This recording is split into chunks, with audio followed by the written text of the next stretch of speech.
It's Maximum News. Welcome back, ladies and gentlemen. I'm your host, as always, Maximilian Danger Derrat, and joining me, as always, is... It's Sybsidian from the Triple S League. How are you doing? Yeah, I'm good, man. How are you doing? I'm doing good. This is, we have officially, as we did say, we do live north of the wall, so it is now full-on winter. Mm-hmm. We have to regularly set traps for the White Walkers, because we don't want them coming into our yards or anything like that. So yeah, it's been good. It's been good. Yeah, it's the time of year where we're all us Canadians up here are trapping beavers and hoarding oil for our oil-powered internet and riding dog sleds to work and all those wonderful Canadian stereotypes. And you know what? I'm fine if people actually believe that that's the case. Canadians, we got all the good stereotypes. There's nothing wrong with being viewed as socially polite freaks. Anyways, you're not here to hear us drone on about stereotypes of particular cultures. You're here to hear us talk about video games. And boy, do we have a lot to talk about. We were originally, sort of lightly, the plan as far as recording goes for the show is that we record on Sundays and upload on Mondays. But we figured we wait an extra day so that way we could talk about the Game Award nominees. Yes, they were announced today. As of the time that we're recording this, it is Monday, November 14th. You know, we will go through the nominees and sort of talk about the games that are nominated, whether they're deserving or not. But just a couple of caveats. I'll say this for myself. When it comes to the Game Awards, I don't really watch them for the awards. I watch them more for the announcements. I could watch them for, the prestige of it. But see, the thing is, the Video Game Awards aren't at the point, I think, where they were sort of like they could be sort of at where the peak of the Academy of Motion Arts and Sciences are, or were rather. But they aren't right now. They probably need a couple more decades under its belt before they can build up a reputable organization of voters.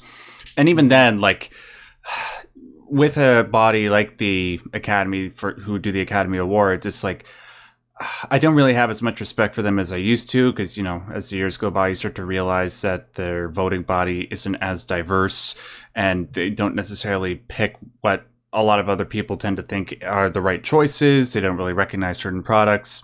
Anyways, the Game Awards could possibly get there. Although at the moment, they don't really command that sort of respect, but it's the best thing that I suppose that we have at the moment, so we're going to entertain them and just use them as a segue to talk about the video games that have come out in the past year. So, Syb, I figured we would just go down the...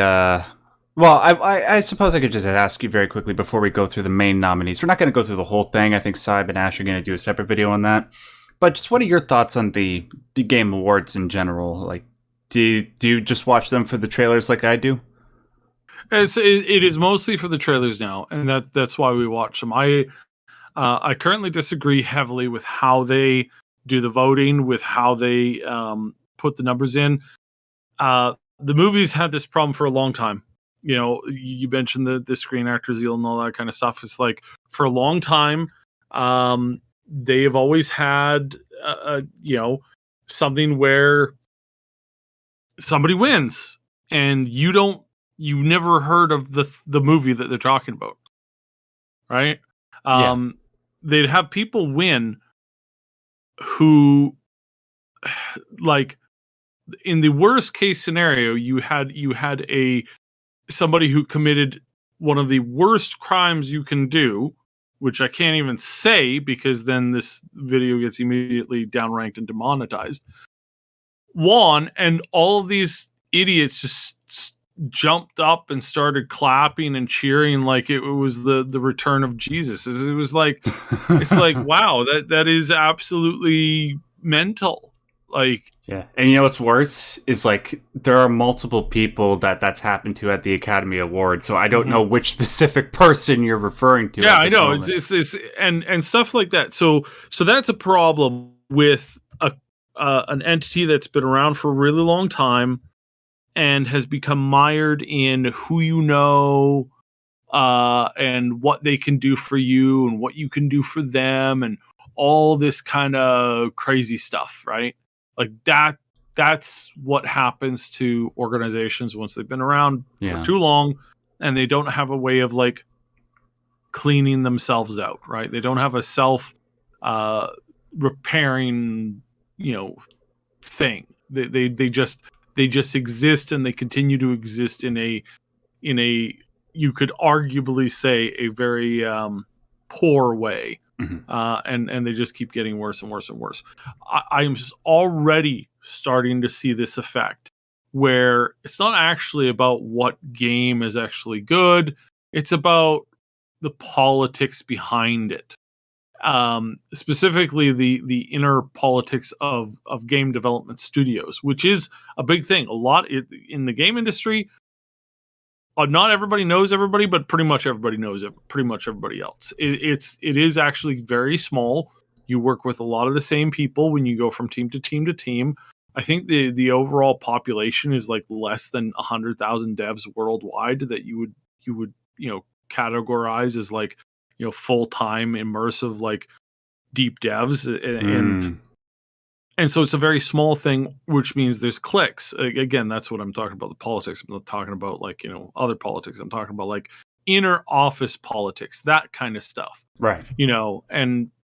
And so that's a bit of a problem because, and the best thing they could do, just like the movies, would be to involve more of the public in general choice and articulation.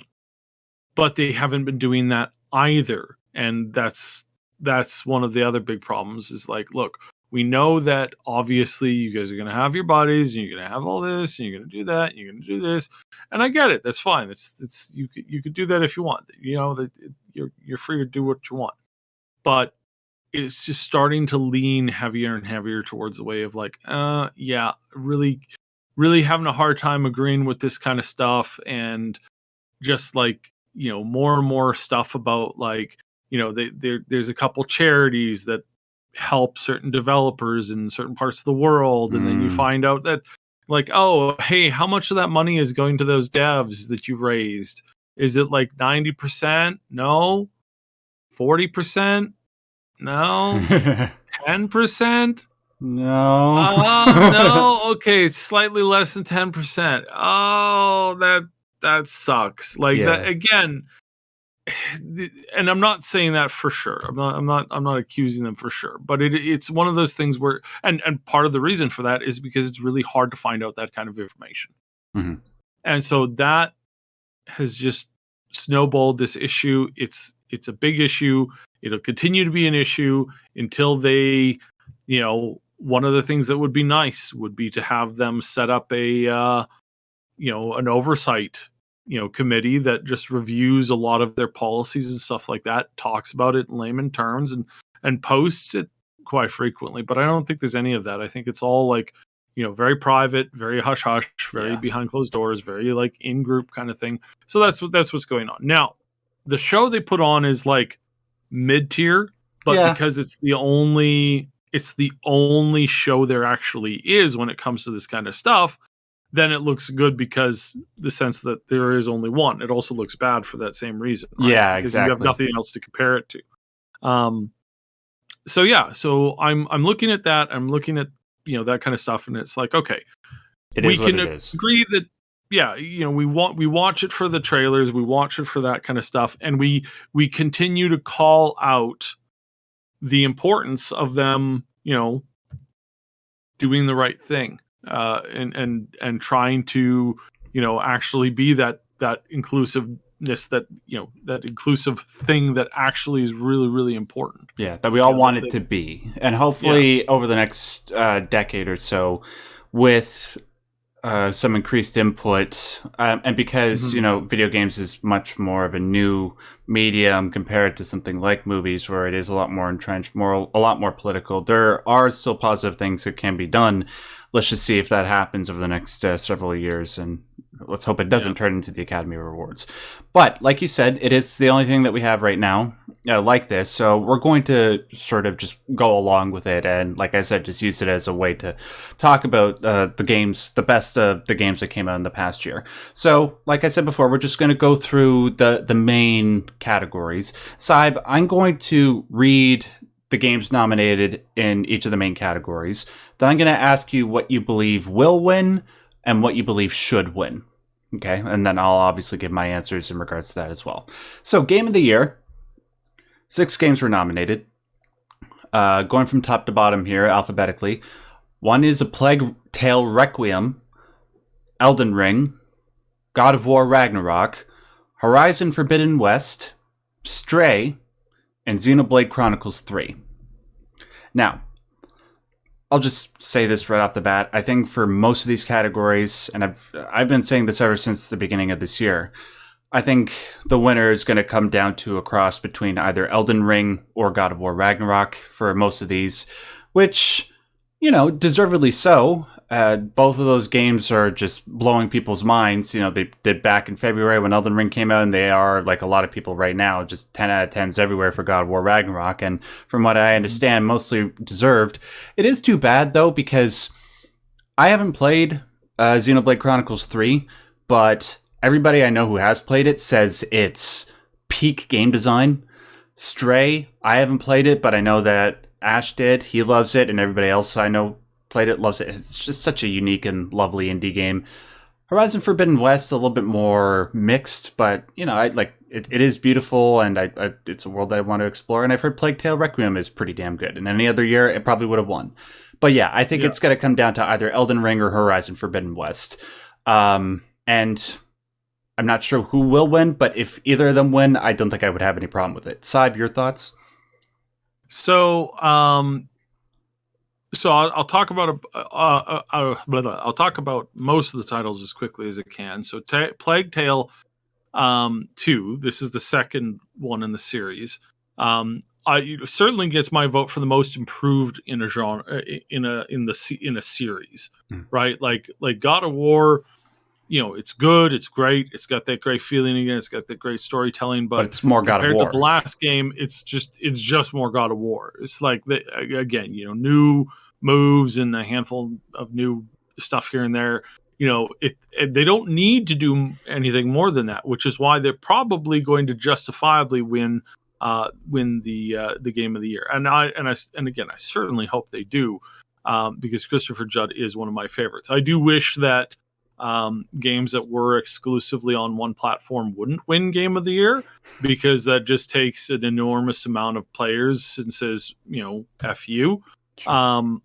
And I don't think that's right. I think a game has got to come out to all 3 platforms if it's going to win Game of the Year, period. Sorry. I just think that, like 10 or 20, like it's like 20 to, it's 30 to 100 million people on certain platforms, shouldn't be ignored just cause. And I would probably like the only one I wouldn't include in that is Nintendo, because Nintendo has become a lot more,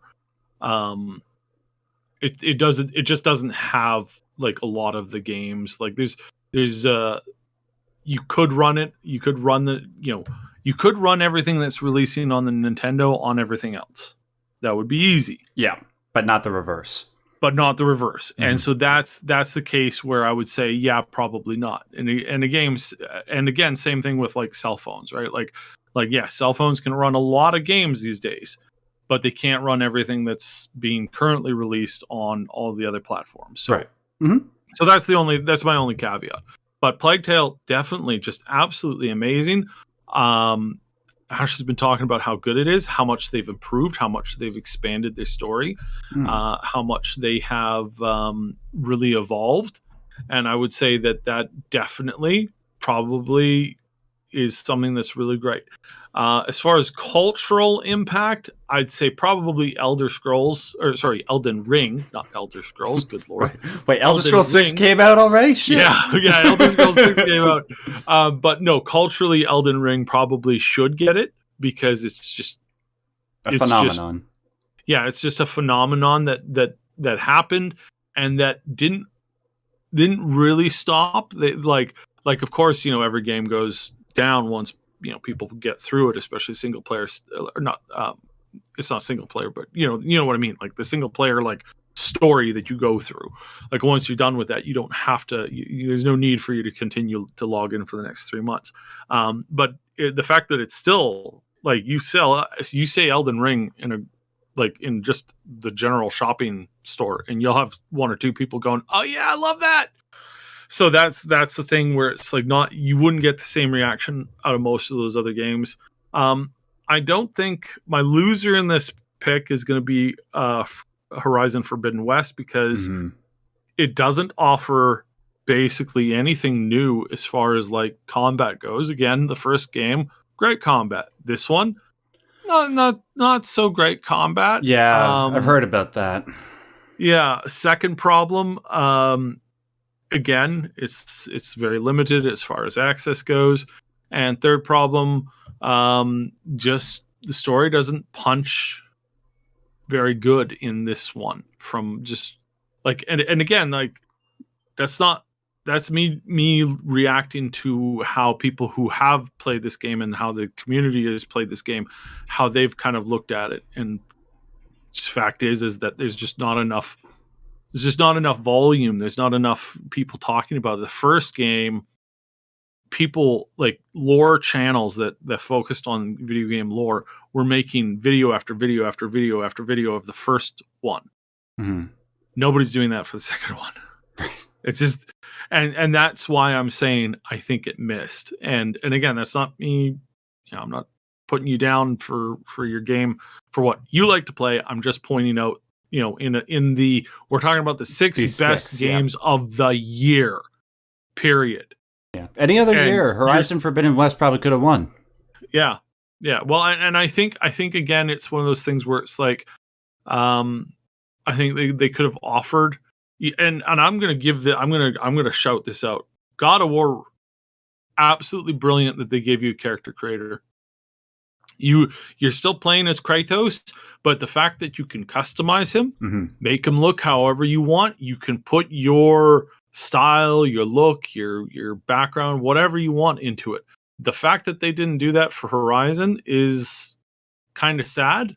And I really think that they could have done it. It's something that had worked marvelously with Ragnarok.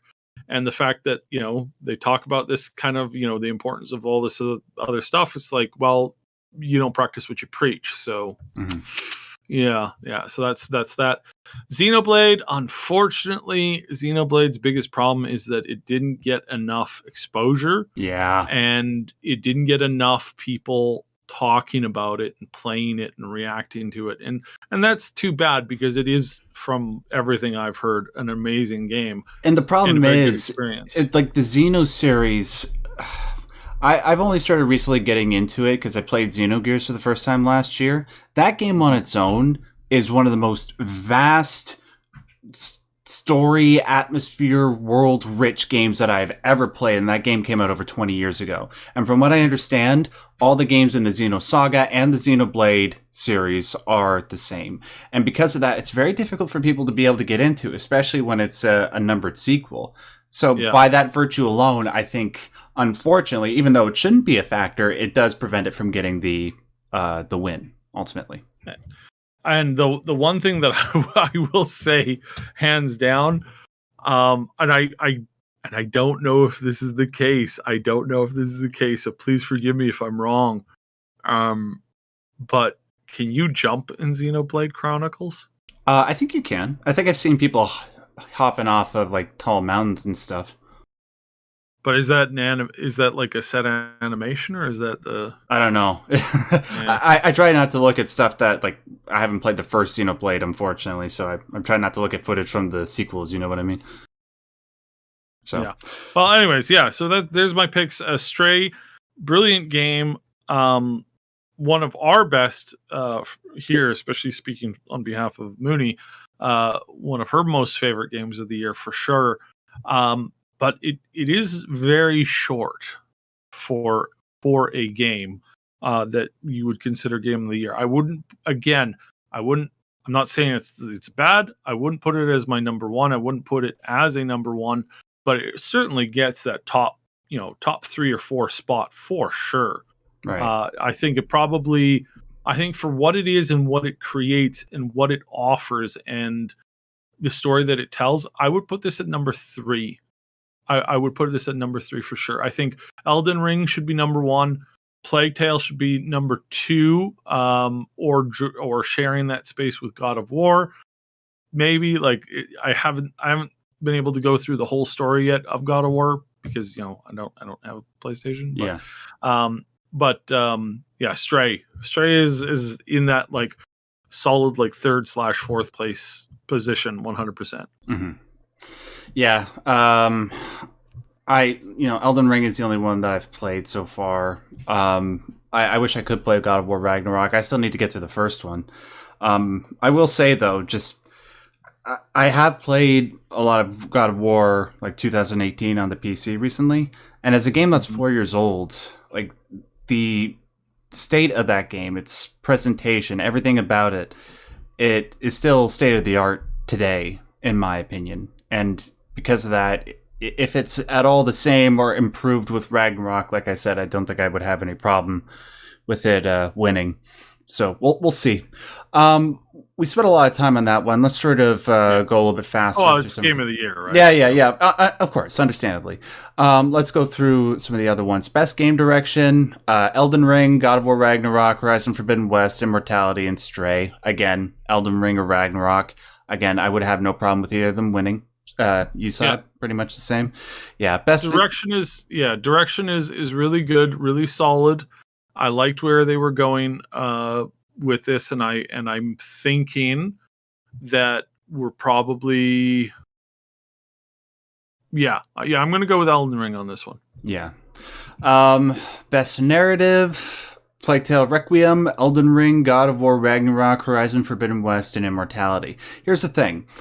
I was having a conversation with one of my patrons the other day about whether or not not the other day. It was the other day because we sort of assumed before the nominations were made that Elden Ring and Ragnarok would take up all the major ones. I was asking him, when the Game Awards finally come around, which one do you think will win between the two of them? And he said something to the effect of, well, it depends on how open Western developers and the Western audience is to sort of the new things that Elden Ring does compared to sort of the more traditional things that a game like Ragnarok does, which, as great as Ragnarok and the original God of War are, they are kind of very by the numbers formulaic games. Samey, yeah. Actually, you know what? I agree. So on the previous category, best game direction, I actually want to switch that over to Stray, and then for best narrative, I'm going to go with Plague Tale. Not because I didn't like the narrative in Elden Ring. It's just the narrative was it was good, but it was like you can sum it up very, very quickly, right? There's not an enormous amount of dialogue. There's not an enormous amount of story, acting, facial rigs, that kind of stuff. And for that, I would say it's a toss up between God of War and a Plague Tale. And I think I'm going to go for a Plague Tale. Mm-hmm. For who you think should win. Yeah, for who I think should win. Yeah. Okay. But anyways, to my original point about Elden Ring and sort of the difference between that and Ragnarok, I think that will be sort of the ultimate deciding factor between the two of them. I don't know whether how open the game developers are to some of the things that Elden Ring did, because there were a whole bunch of people, game developers specifically, that were crapping on the fact, the game doesn't have a proper UI system and the map sucks and all that. So I don't know. And that also applies to the narrative, because, anybody who's played a Dark Souls type game, the people that made Dark Souls from Software also made Elden Ring, know that their approach to narrative is very much it's not upfront. You have to sort of discover it for yourself. And what you do discover for yourself is breathtaking. It's fantastic. But how many of the people that are going to be voting actually put the time and effort into looking it up? And I don't know. Yeah. Makes me think Ragnarok might win it. Best art direction? So this is a toss up between Scorn and Stray for me. Mm-hmm. Scorn's art direction is amazing, if horrific. And we don't see stuff like that very often. Stray's art direction was brilliant, again, coming from the point of view of a cat in a tech city. And it's honestly, it's really hard to choose between the two. Everything else is like, it's what we've seen before in these titles. It's fairly normal. Elden Ring has a couple of bosses and a lot of enemies that are super, super unique. Never seen things necessarily like that before. So that definitely gets points. Mm-hmm. But it's also it's not as mind blowing as Scorn was. Scorn was mind blowing in the way that in the visual department there. It was really, really something. And then Stray is just that lovable, like happy, happy, cute Yeah. thing that you just, it's not super cute. It's not like child cute. It's like, oh, this is weirdly so nice. charming. Yeah, charming. That's the word I'm looking for. Yeah. It's this super charming. But I think I'm going to give this one to Scorn. I'd like to hear what everybody has to say as far as what they think in this category for the best art direction.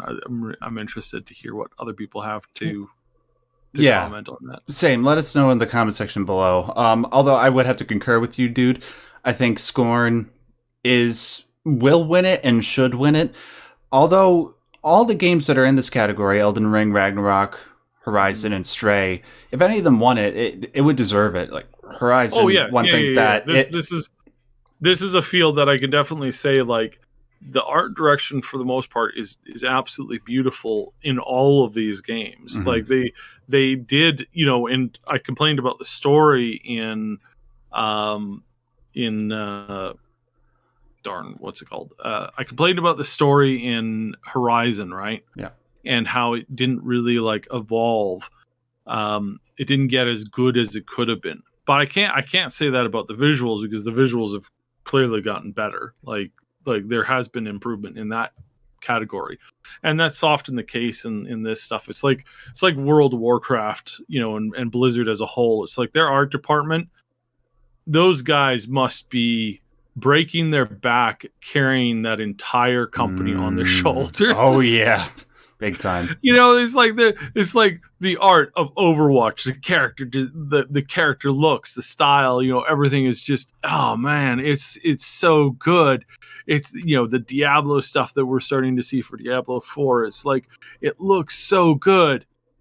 Then you have all the other problems, which quickly reduce the overall quality by a substantial amount. All the problems they're having, the delays, everything. Oh man, it's just terrible. Oh yeah, the guy who did the guy who designed that one Overwatch character. He cubicle crawler.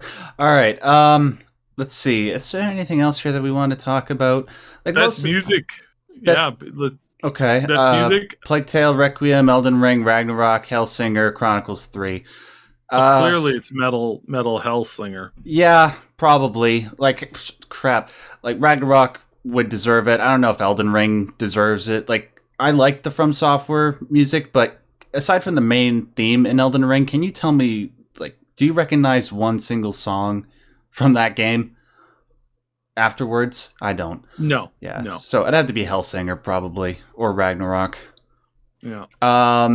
Let's see. I think most of the other ones are sort of like pretty easy. Best indie, that's obviously going to Stray. Sifu is probably an outside shot. I wouldn't have a problem if it went to Sifu, but Stray. Best performance, again, I'm going to give this one to Judge, because he is so good at this, and he nails it so well. I also want to give a shout out to all of the other actors on this list. For Immortality, Ashley Birch for the main character in Forbidden West. Again, somebody who I used to watch Ashley and her brother when they had I think I started following them when they had less than 5,000 subs on YouTube. So yeah, I've been there forever for them, and I always did appreciate their art. I disagree with some of their stances now, but yeah, I think overall they've always been good artists, and that's what they're in this field for. So I want to definitely give a shout out to her. But Judge, he really deserves it. He really does.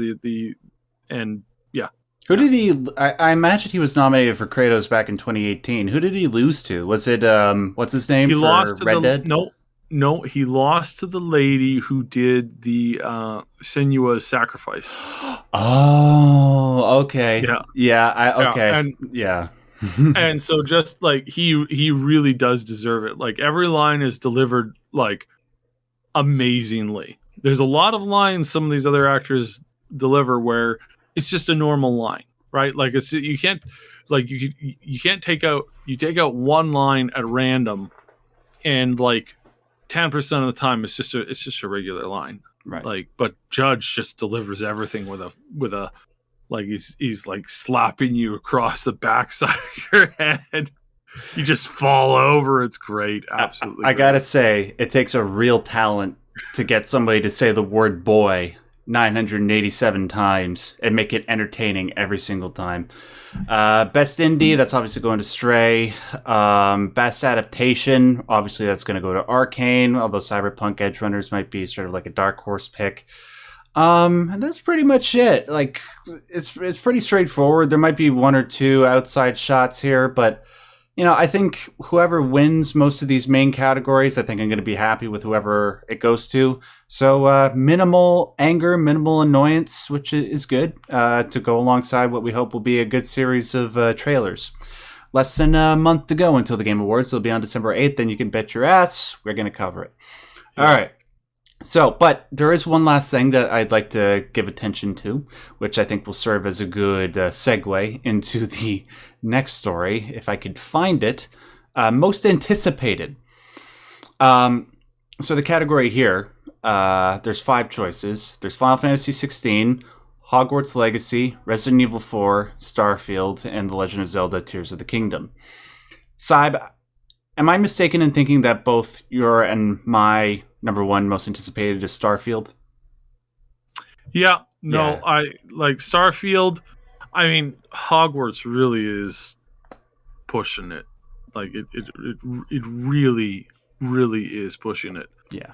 I mean, any other year it would easily be, but it's a Bethesda RPG. I mean, come on. Mm-hmm. Yeah, and Starfield like does have a lot of promising things going for it. But oh my god.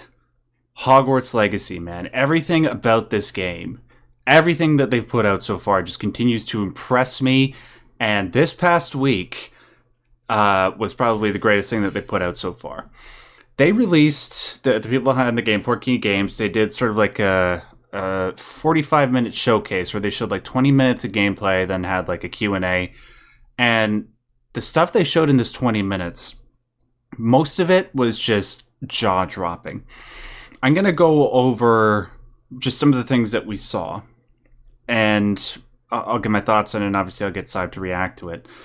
The main thing that obviously we have to talk about off the top is just how above and beyond this team sort of went as far as trying to recreate Hogwarts.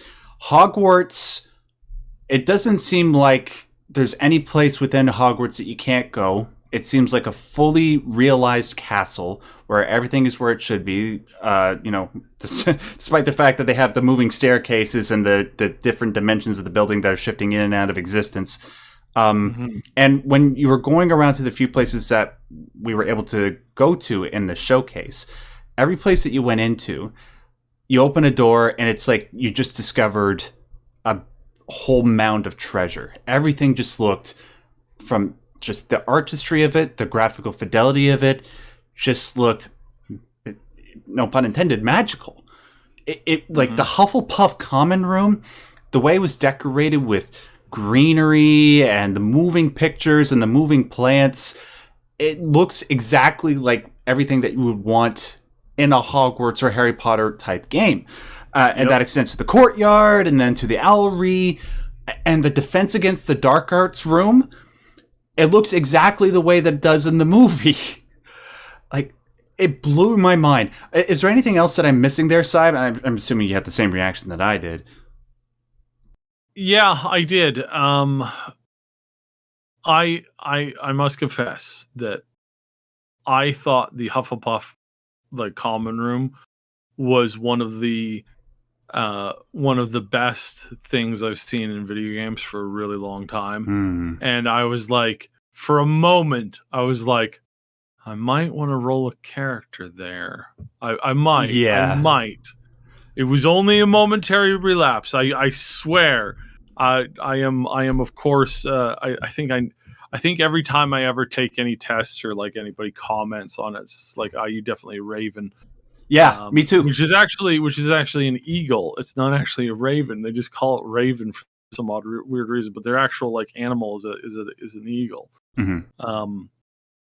But yeah, no, I get that a lot, and that so yeah, I like that. Yeah, and I cannot wait. I certainly hope to God that you see in some of the footage that you could see a kid riding a broomstick in like the forest. You see him like above, like high in the air. I really hope that you can ride a broomstick no matter where you want around the Hogwarts grounds. That would be so dope. What else? The combat. I love the way like they went into detail about how it functions. It seems very fluid. It really, the control scheme that they used seems very appropriate for trying to make you feel like you're a wizard just flicking their wand and casting a whole bunch of spells. So here's what they got, right? For a basic attack, you just flick the R2 button. So imagine you have a PlayStation controller in your hand. However, if you wanted to cast very specific spells, you hold down R2 and then hit either one of the face buttons. So that'd be triangle, circle, square, cross, or X. Sorry, I don't want to get into that debate right now. And then, but the great thing is, it's not just holding down R2 and the face buttons. You can also have 16 additional spells, up to a total of 20, by holding down R2 and then pressing left or right on the D-pad. So it makes you able to use up to 20 different spells depending on your particular combat situation in order to overcome your enemies. It's very fluid, it's very fast, and when you perform the spells, it doesn't look hokey at all. It looks organic, natural, it flows well, and I can't believe that they were able to nail it in that way. Yeah. It's just as much attention to detail to that as it did to the art direction and the graphical fidelity. Thoughts on the combat side? Combat looks good. This every time I look at this game, I'm like, I can't wait till somebody mods this. like the amount of like right now the combat system is not like it's got I would say for a release game, it's got a perfect amount of complexity. Yeah. Because you got to remember that not everybody plays I play hardcore modded games. I do like extraordinarily complex things because even when I'm just chilling, it's like I'm thinking. I'm like seriously putting in heavy amounts of mental energy into my video games. I like doing that. There's very few games I just chill with. It's like I always got to be pushing something. But I'm crazy. I can't. I can't reinforce that, anymore. Like I'm crazy. I don't think gaming should be like that for everybody. Certainly not. So what I'm seeing is this perfect amount of complexity that is there. That's going to challenge a good chunk of most everybody in the age group that this game is aimed at, which is like covers into it's both sides of the adult / kid vector, and I think that's great. Yeah. And I'm hoping it is a single player game, so I'm really hoping that we are going to get an incredible amount of customization in the form of modding that will come out over the next few years. Is it coming out for PC? Oh yeah. Oh wow, okay. Yeah. You just know damn well that somebody's going to be able to mod in Avada Kedavra everybody. And low-key, I would definitely download that. In case you don't know, Avada Kedavra, that's the spell you cast to kill somebody. Yeah.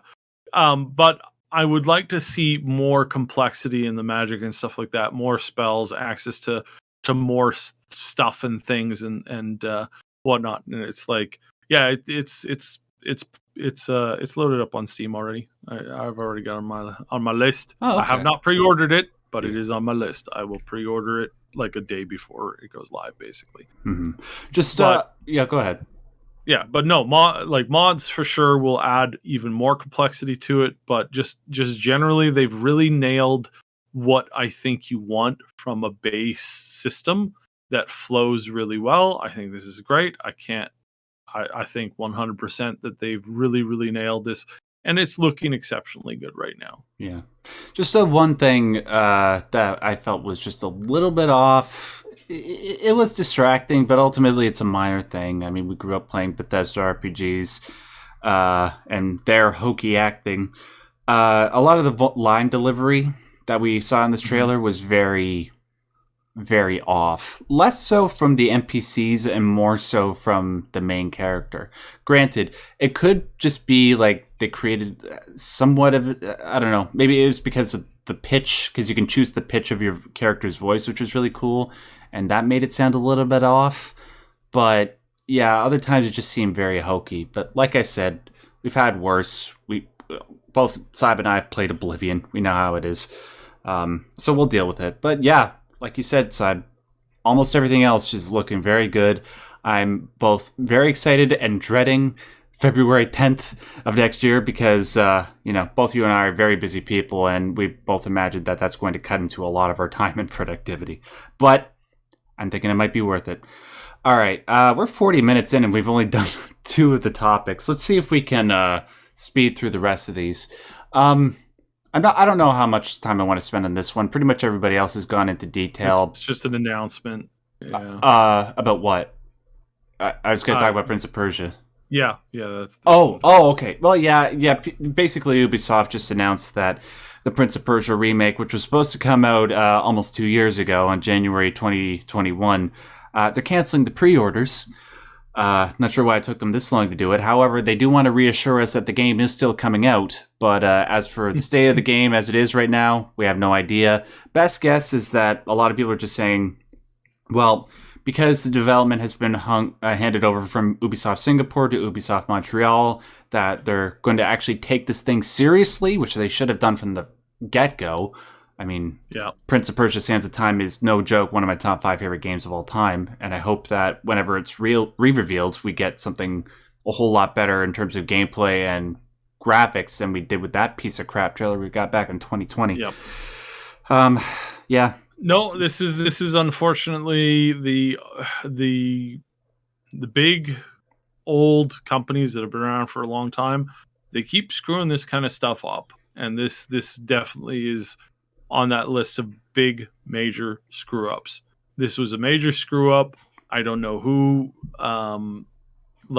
Again, this is a reminder to everybody: please don't stop pre-ordering, because if they stop pre-ordering, they'll stop announcing these things and putting them up to sale 4 or 5 years before the game is available. I mean, oh my God. Like, seriously. You either, as far as I'm concerned, the way to announce and talk about video games is set in stone. And Bethesda and Larian Studios have showed exactly what you do. You either do one of the 2 things that both of those companies have done. You either have you shut your mouth up about it until you are 2 to 3 months away from release. Then you bring it out. Because by that 2 or 3 month, you've now alpha's done, beta's done. You're now working on polish. You've gone through the game. You've been testing it for a couple of weeks. All right, we're good to go. We're ready to launch this in how long till you get all the polish finished? You ask your head dude. Head dude says, about two more months. Great. We're launching in 2.5 to 3 months. That's how you do it. We're gonna go out. We're gonna have this big press tour.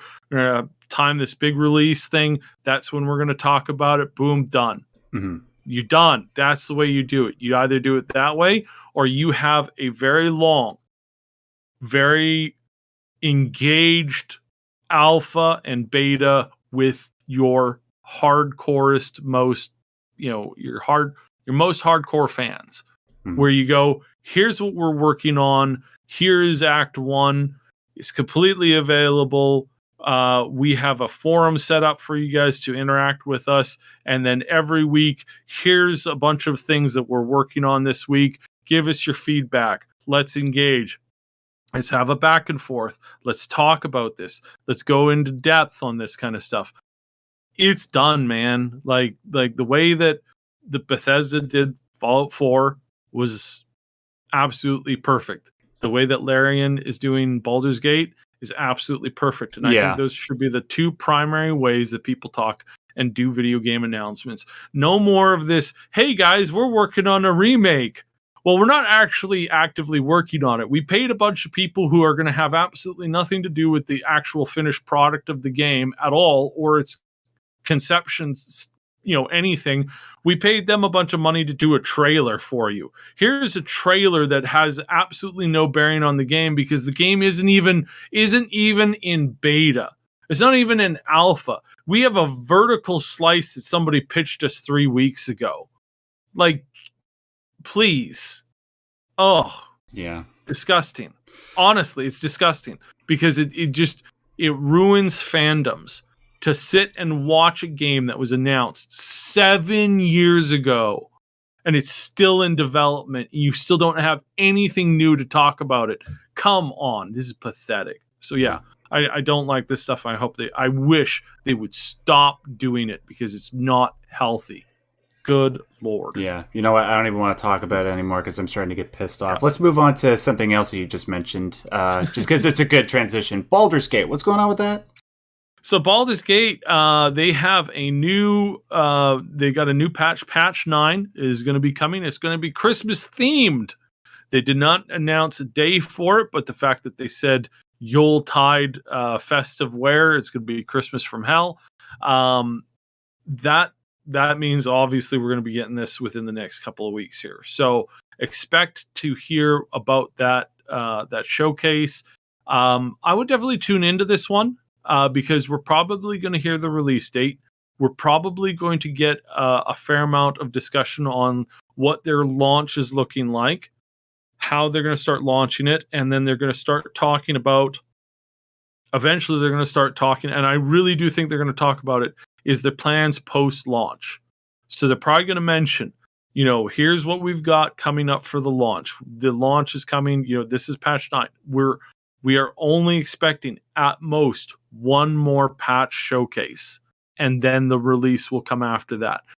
It's possible, entirely possible, that this is the last patch update, that they will announce a release date sometime in early next year. And that they're going to be like, we feel that this is where we're at. Here's what's going on. That's not a guarantee. That's just kind of like, I have a bit of a gut feeling. And it's mostly hope. But again, unlike games in the past where we've had hope and we've talked about our expectations and our hopes and our dreams for stuff, we've actually played this game a lot. I know some of you have played Act 1 50 times. One of the content creators that I've seen cover this game, he's put 1,000 hours into Act 1. Oh Lord, that's got to suck because there is not a lot of content there. There's a lot of content there for an Act 1, but that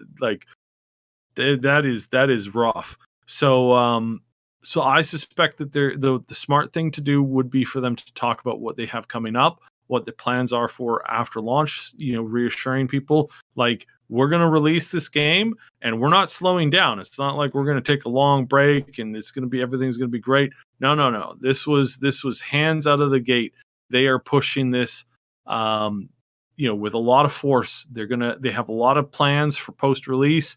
We've got a bunch of GM modes that they're going to have. We've got a bunch of improvements to the multiplayer experience. We've got a ton of game concept ideas that have been floated out there, including some. And I know you're gonna cringe when I tell you this, but some nice ideas have been floated for a battle royale. Now, hold on, stop! Don't click away. Battle royale has been done to death in an FPS / shooter thing. This is a D&D dungeon battle royale. You get dropped into the dungeon at random, massive dungeon, and you got to get you're literally naked or you got nothing, and you start by like looking for gear, looking for armor. You've got limited number of rests, limited number of spells, something like that. Great idea. I don't know if it's going anywhere. There's a new game out called something Dark Dungeon or Darkest Dungeon or something like that. And it's phenomenal. And the amount of reaction that people have been giving to this like early access title has been huge. So stuff like that. It's like, that's where I want to see that genre pushing itself. I don't want to see it in any more FPSs. We've had enough of that. Please. Thank you. No, thank you. No. Give us something that's different, completely different than what we've been used to before. I'd love to see a card game based, like some of those collectible card game strategy game, like Hearthstone stuff. I'd love to see a battle royale with that. That would be cool. Because that'd be inventive. Yeah, that'd be really, really unique. Every time you win, you get a little bit of cards. It's kind of like and I've done something like this before. It was a big risk tournament, but you got to keep the cards that you had in your hand when you move from table to table. So you didn't get to keep your units. You got to keep your cards. And then when you arrive at the next table, after the previous round is done, if you were the winner from your table, moving to the the bigger tables with all the other people, you then had to, you had a vested interest in using those cards in a particular order, but you also didn't want to have a bloody, like, last man kind of standing barely by the skin of my teeth kind of thing where you don't have any cards. And there were some rules about cards and how you got them. But anyways, stuff like that. Cool concepts, great ideas, things like that. I think we're going to see a lot from Larian. And the nicest thing about it is that these are the stuff that they're talking about on their forums, that they're engaging with players on, about ideas on how to make the tabletop experience in a digital format feel like just that. Like it's this ultimate tabletop experience, but you're having it inside of a video game. The multiplayer already works fantastic in in the beta stage that it's been in. I cannot wait to see what they can do 2 years from now. It's going to be, and again, it's like, I'm not hoping for a game that's been promised. We're getting this game sometime next year for sure. Like it's already it's already like motoring right along. So super, super happy about that. And once again, like in the past, when Cybers brought up Baldur's Gate news, I gotta say I haven't played it yet, but I will say at the moment, I have been playing a game that people have compared to Baldur's Gate, which is Planescape Torment. That's actually the footage of that you're seeing on screen playing right now. Man, that game's awesome. And I cannot wait to see sort of like the most modern version of that type of gameplay when the full version of Baldur's Gate 3 comes out. And I very much want to play it with you, man. All right. We're almost at an hour, and I do need to keep this under, well, roughly close to an hour. So can we just talk about Control 2 and then just cut it there? Yeah, even though I do think the DC story is pretty much about the same, and that is that a lot of sequels have been announced. Well, like essentially sequels to what? Like, wasn't it the news that all the upcoming games are going to be a part of one giant story? Yeah, one giant universe and stuff like that. But it's like they're air quotes starting to work on it, and that's kind of what I mean. Correct me if I'm wrong, but that's kind of the feeling that I got from the Control announcement is that, hey, we're going to have a full blown series on this, and we're just beginning to work on this now. Right. Well, yes, I think Control 2, compared to the DC situation, where it doesn't really seem like they have any idea what the hell that they're doing. Yeah, they literally have no ideas. They've been air quotes fielding ideas. Mm-hmm. Like, well, then why did you make an announcement? Like, what?